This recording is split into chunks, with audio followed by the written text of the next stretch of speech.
Poles apart politically as one on climate change. The Australian and New Zealand Prime Ministers have had a meeting of minds on pricing carbon. John Key was in Canberra to address Parliament, but it's his record on climate change that Julia Gillard's interested in. New Zealand already has an emissions trading scheme, and it's promised cooperation if Australia goes the same way. That hasn't stopped Tony Abbott trying to scuttle such a scheme, though, this time by trying to force a national vote on the issue. Chief Political Correspondent Mark Simpkin.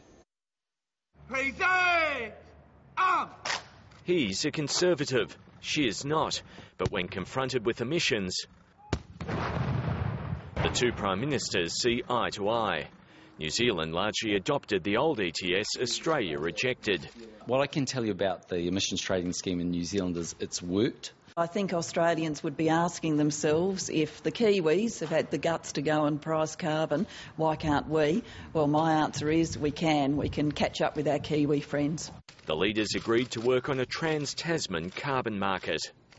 The Prime Minister of New Zealand. John Key's the first New Zealand Prime Minister to address Australia's Parliament, a bipartisan event given a partisan flavour. Could I also congratulate you, Prime Minister, for dramatically watering down the emissions trading scheme that you inherited. In this country, your sister party will go further and do better. Tony Abbott wants a plebiscite on the carbon tax. Legislation's being introduced in the Senate and the House.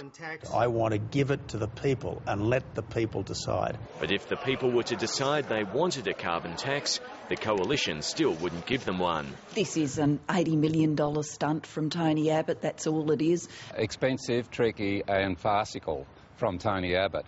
The bill could get through the Senate, but will have a tougher time in the House, where at least 3 of the crossbenchers are opposed. The ABC's been told the coalition's leadership team ticked off on the plebiscite plan, but it wasn't taken to shadow cabinet. In that other cabinet, a former Prime Minister is casting a long shadow. One senior Labor figure thinks Kevin Rudd's presence could cost the party government. It has to end, Peter Beattie wrote.